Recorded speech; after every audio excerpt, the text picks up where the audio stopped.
Welcome to Soulful Sundaze. Full of joy, soulful Sundays, full of life, full of joy. When the walls getting louder, you ain't gotta break down. No, you ain't gotta break down. Stand tall, you are powerful. Welcome to Soulful Sundays, where we are bringing you soul-inspired conversations. I am Lena Anthony. This is my beautiful co-host, Judy Johnson. Hi. And my other beautiful co-host, Ty French. Hello. Today we are talking about the journey of mom life and blended families. This is a fun topic for me because I'm a mom. I'm a mom as well, and I want to be a mom very soon. This year. Coming real soon. And we both have a blended family. Yes. So on that note, pass me that drink. yes, let's toast to that. Champagne. Let's toast to being married and having yes. children. Yes. And to healthy wombs. Amen. Beautiful multiplications of mini-me's. Yeah. Amen. All right. So, Where do we begin? Right. mom life. Mom life is fun. I'm a new mom again. Y'all. I have 3 daughters, 4 kids all together. I'm trying to count. I'm losing. when you blend, you start to lose count. But my husband has a daughter, Morgan. She's 18. Phenomenal, beautiful spirit, gorgeous. She's beautiful inside and out. And I have daughters as well, Tatiana, who is 15, turning 16. How do I have a 16-year-old? I don't know, because you look amazing. Right. Thank you. Are you Jesus. 16? Yeah. And Gabby just turned 14. She's amazing. Both of my daughters are amazing. So to have gone this long and blended our family, and to now have our son Mateo. Oh He's my so goodness, gorgeous. Such a I'm gonna cute throw up baby. a graphic, a picture of Mateo. No, he might even come in this episode. You never know. It was a struggle because it was hard. The idea that I had of what my family would look like when I was a kid wasn't this. Not that this is bad or wrong. It was just, it wasn't this. I thought I was gonna grow up, get married, have kids, and that's it. Right. But life had a different spin for me. So to embark on the experience to have a blended family, I was very concerned of how do you make this work? Where there's already established personalities, established expectations, other parents to consider. Yeah. It's really hard because there's so many moving components that you just don't know what to do and how to do it. But when it's all said and done, it's very satisfying. How was it like for you? It's beautiful for me. Like, I must say, I have an 11-year-old little boy, my little chocolate drop. Coming to a screen near you. He's gonna be so mad when he hear this episode, because he hate when I call him that in public. Aw. But I do. I have an 11-year-old, and I was married to his father for. That don't matter. I was married not for a long time, but I was with his father for 7 years, and then we separated, and then I met my new husband, who I'm married to now for a year, and just that interaction, how they are, it's so beautiful. It is so beautiful to see my son now. Like we don't look at it like it's a stepfather.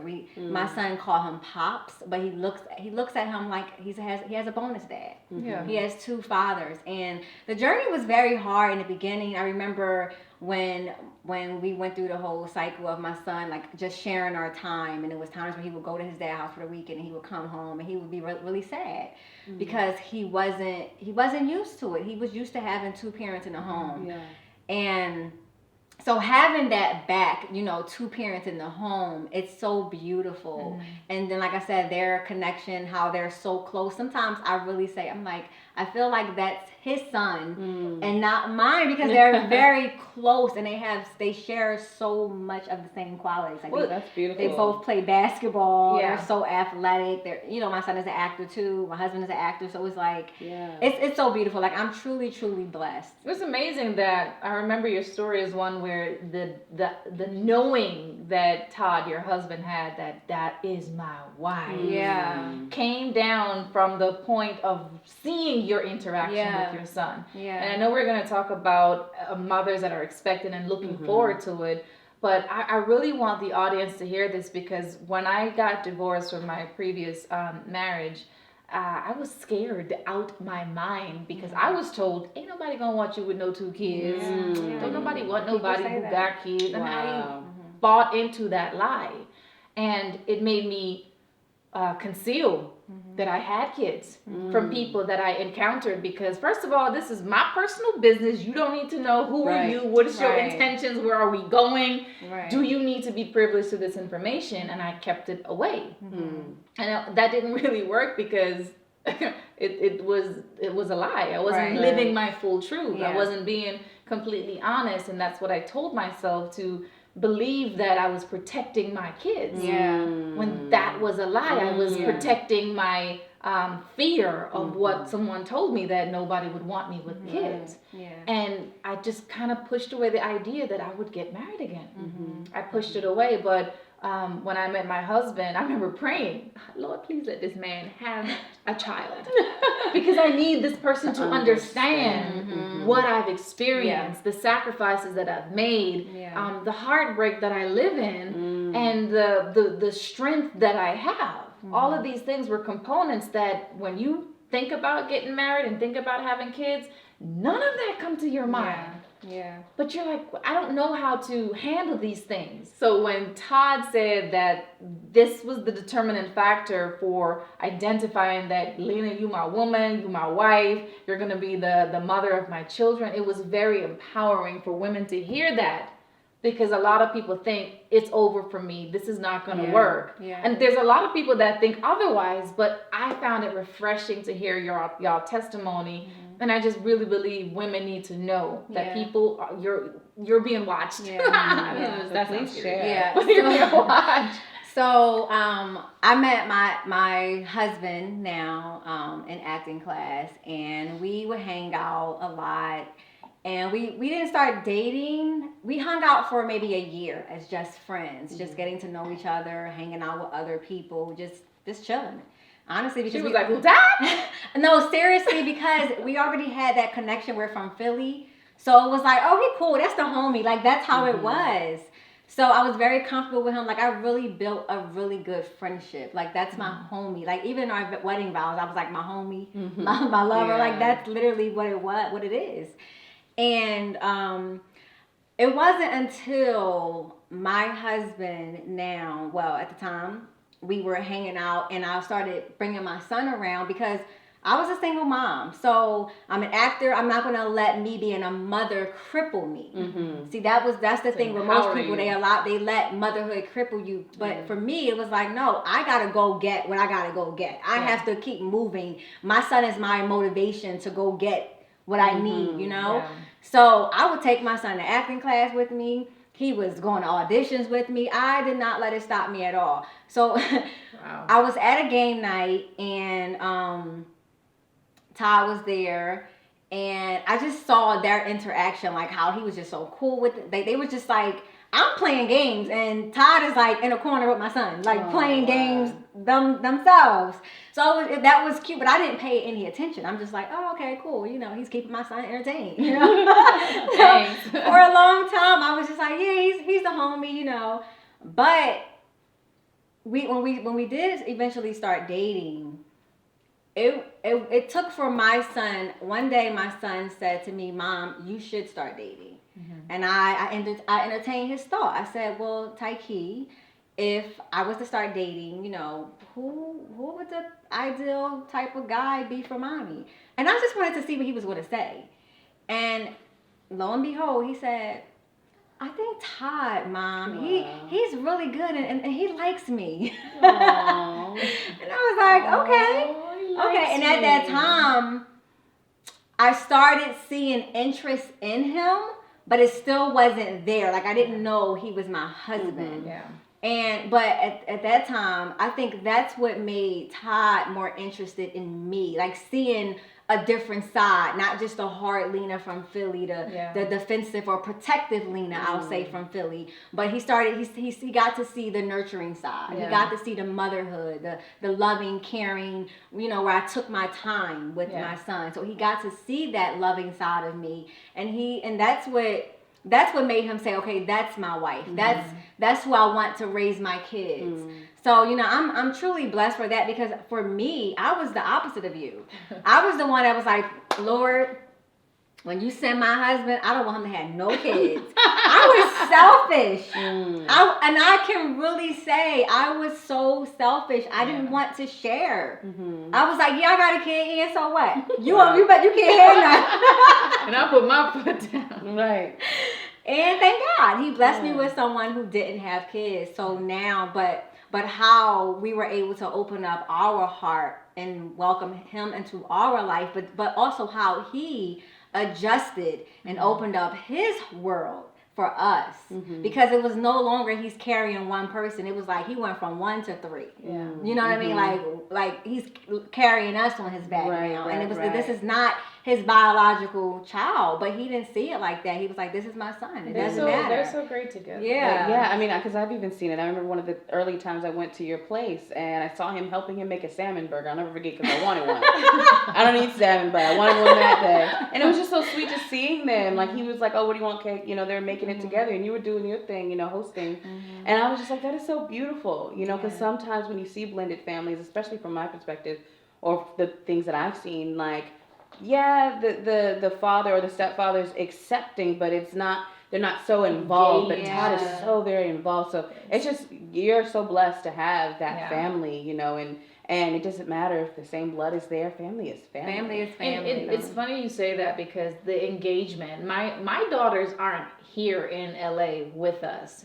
When I decided to leave the DC market to venture to pursue my career, my ex-husband and I had a plan, and the plan was going to plan, but then the plan kind of changed, because I was like, hold up, that's not the plan, homie. Right. But anyway, that's another episode.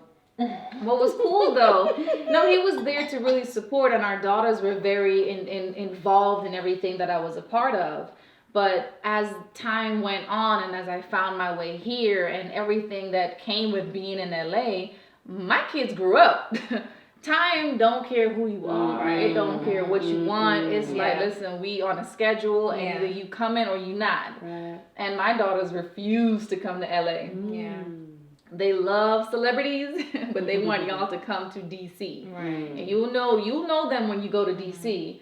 But I love the fact that Todd was able to interact with Taiki at a young age, because honestly, when I would see Todd and Taiki, I thought that was Everybody Todd's kid. did. You know, what's crazy thing is, people still ask, like, Is that you sure? no, they be like, they look just alike. Oh my Yeah, they do, don't they? It's the edge of right. No, but it's important to have it to start young. But the challenge that I face is that our daughters are 18, 15, and 14. And they are very flushed, full in their personalities, and they know what they like, they know what they don't like, they know what they want, or they think they know what they want. And the challenge that I have is to be patient. You have Put aside what I want as a mom, put aside what struggles and sacrifices I thought would pay out, and just, you know, in a strange and unique way, is be there when they need. Yeah. But most importantly, when they become adults, be an adult, be a parent to adult children, which is something my mama never was. She was like, y'all grown, y'all good, you're done, you're 18. Yeah. Now, since I'm the only soon-to-be mother, I'm not a mother yet, I want to ask each of you, what were some expectations you had on motherhood that shattered, that changed, you know, or, and shattered has a negative connotation, but I mean, whatever expectation you have before you had kids, and you're like, oh, when I'm a mother, I'm going to X, Y, Z, and then it's totally different than when your kids got here. Can you share some of those experiences? How old were you when you became a mom? 21. I was 21 when I had my son. I was 19, 20. Okay. Yeah. Okay. Expectations. Let me see. Well, I knew that, I mean, for me it was clear. I was like, I'm not going to be. Oh, sorry. That's my kid in the background if y'all hear him. Yes, Little this potato. is literally motherhood. Bring your child to To work, work day. day. Yeah. But for me, I did have expectations. It was because of how I was raised. So for me, I was like, I had an expectation on myself. So I was expected to always show up for everything that involved my son, whether it was school. It could have been, let me tell y'all, I think my son had it was like bring your mother to school day, lunch on the lawn. And I make sure I try to commit to every one of them. But I promise y'all, when I missed, I think his third grade year, because I think I had something to do, but it just, I literally forgot about it.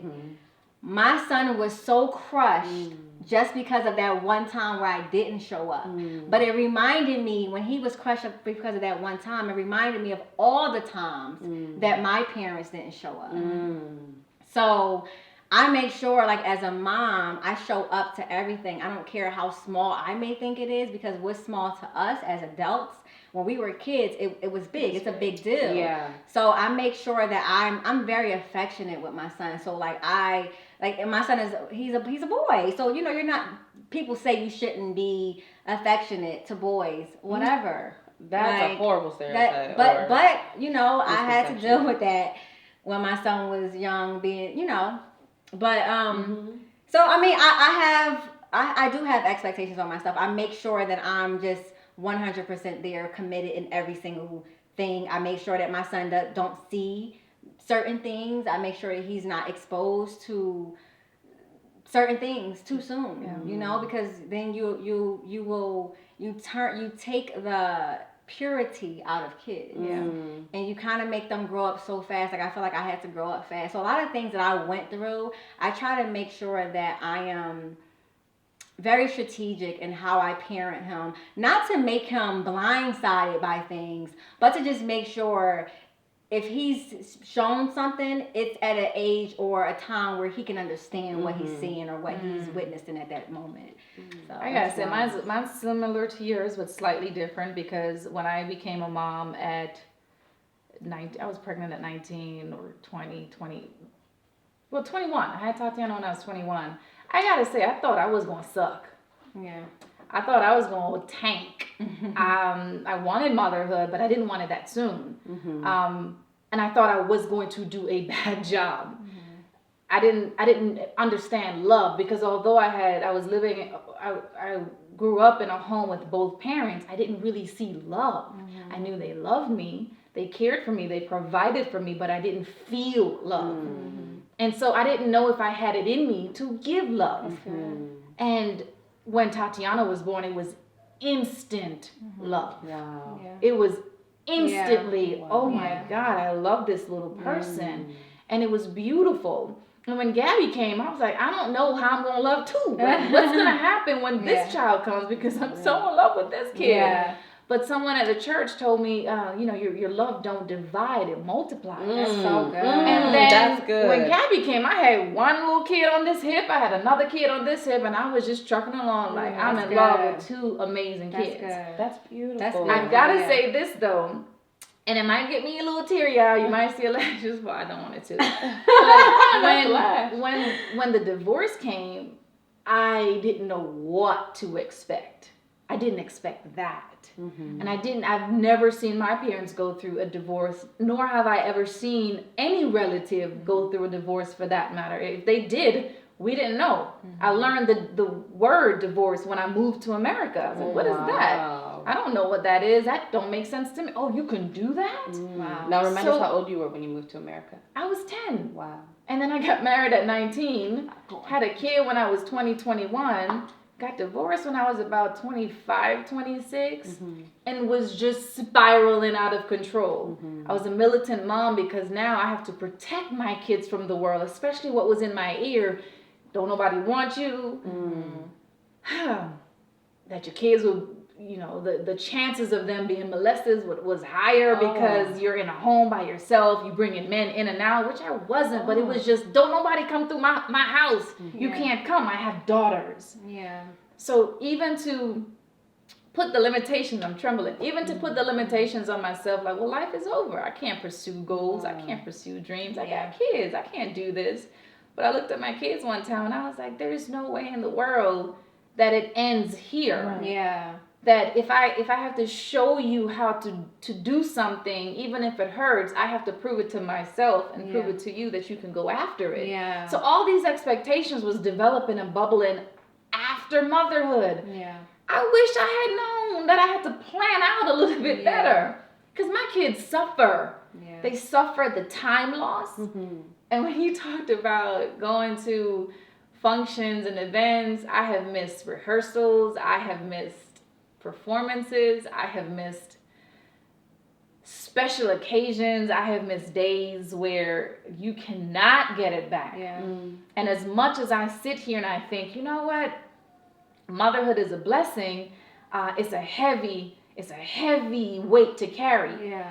Because lives depend on you. Yeah.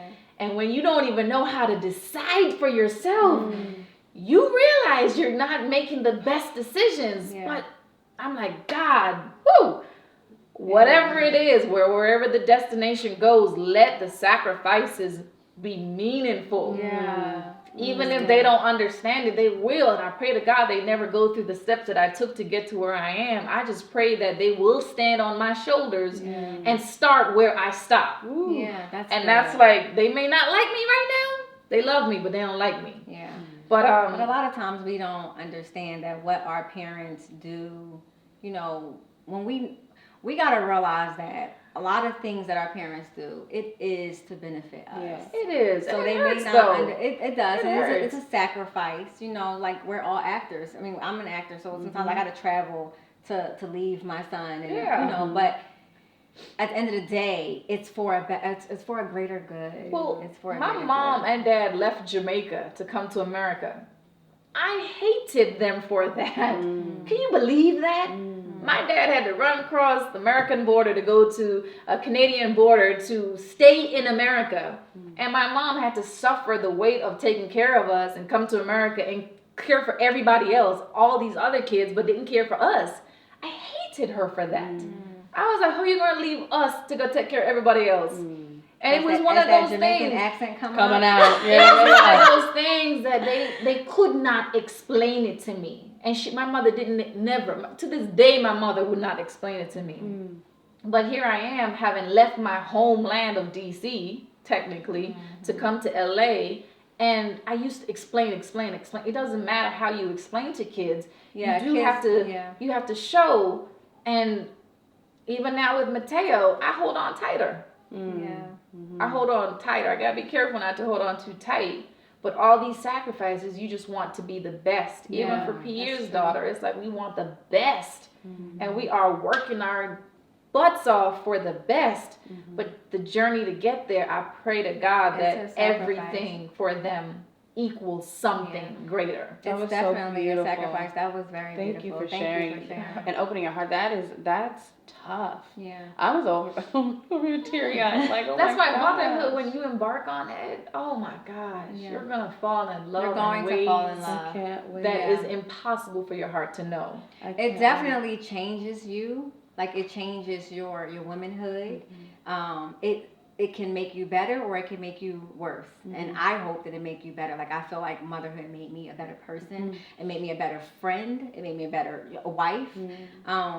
It's a beautiful, beautiful journey. Okay, so now going to blended families, tell me, since you guys are both a part of blended families, what were some challenges, mainly for the adults? Because I know it's always an adjustment for the kids, and you can't necessarily speak for them, but like for the adults in the situation, talk about some challenges you experienced with, you know. Girl, I'm gonna take this. You sip on it, okay? I'll do too. There was a lot of challenges in the very beginning. It's always a challenge when you are bringing a new person into your situation, whatever that is, whether it's 1, 3, or 5 kids. Your child is used to a certain system. So when you bring in a new system, it's like, okay, what just happened? Like everything just shifted, and it was a harder challenge for his father because that's his son. You know what I mean? So it's like, okay, now he has another man living under the same roof as his son. He has another man father figuring his son. It's like, okay, what is this? So like I had to deal with the whole, you better not call him dad, or you know, like there's, I'm your father and this and that, and there were so many conversations that we had to have. There were so many like family meetings that we literally had to like, okay, can we sit down and can we talk as adults to figure this out? And we did, and it took a long time. It was a rocky shift, but I think what helped and what made it so beautiful was the fact that you couldn't deny my son's love for his stepfather, and that his father, his biological father, was able to see that through my son playing basketball, and we're all at these family gatherings, or we're all at basketball games or graduation or whatever. So his father was able to see this organic, natural relationship that was not forced, or it was so I remember a conversation that we had, and he literally was like, I mean, I can't do nothing but like do because my son loves him. And that's when I was like, wow. It was also a shift for me to like, okay, I can use that information to keep making it better. And that's what I did. Like I started praying like, Lord, I want us to be such a beautiful family where we can all like be at a cookout and we just chilling and whatever. Okay, and Kimora and Russell. right. And literally that's what happened. Like it didn't even take 2 years. It took only a year. Like now we be at basketball. My husband now and my ex-husband play basketball together at my son's like practices and games. Like they have their own communication. They'll text each other. Like it's so beautiful. The journey is really beautiful. I'm grateful. That is beautiful, and I share some, because my story is different. Because like you said, when I saw my daughters love their stepmom, I fell in love with the love they had for her. So it was very easy for me to be accepting. Now, mind you, she was the mistress. So it was one of those little like, like I'm trying to not like, but I have to like for the sake of my kids seeing unity and love. And we did the family meetings, we did the family gatherings together, we did the birthday parties, we did the dinners, we did all these things until I realized they were the parents and I was being grouped in with the kids. But that was my mistake, because I didn't stand on what I knew. I felt like a child. I was a child. My ex-husband was an old man. If you see this, you an old man. I said it. And even our relationship there, we became really good friends. And I would communicate with him, and then I would start communicate with her, and then I wanted to build a relationship, a friendship with her, which we started. But then when my man came in the picture, things kind of shifted. And it shifted because no one thought that Judy would get married again. At least that's the impression that I got. Or they thought that because I was acting childlike, I gave them the permission to have influence over me and my decisions. And that was my mistake. So when I tried to correct it and stand on my own 2 feet, they were like, who is this brand new Judy? Who is this girl? And where is she coming from? And we need blah, blah, blah. And I'm like, you don't need nothing from me but just to chill and be respectful.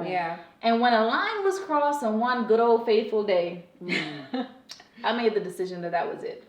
We're not going to communicate because you don't respect me the way I respect you. Although we have made these rules that we were going to abide by. Technically, I abided by all of it and they didn't, and I still was putting on that face, making sure my kids didn't see me blow up or anything. But when my husband and I got together, mind you, our kids weren't with us. So we were able to create something between us.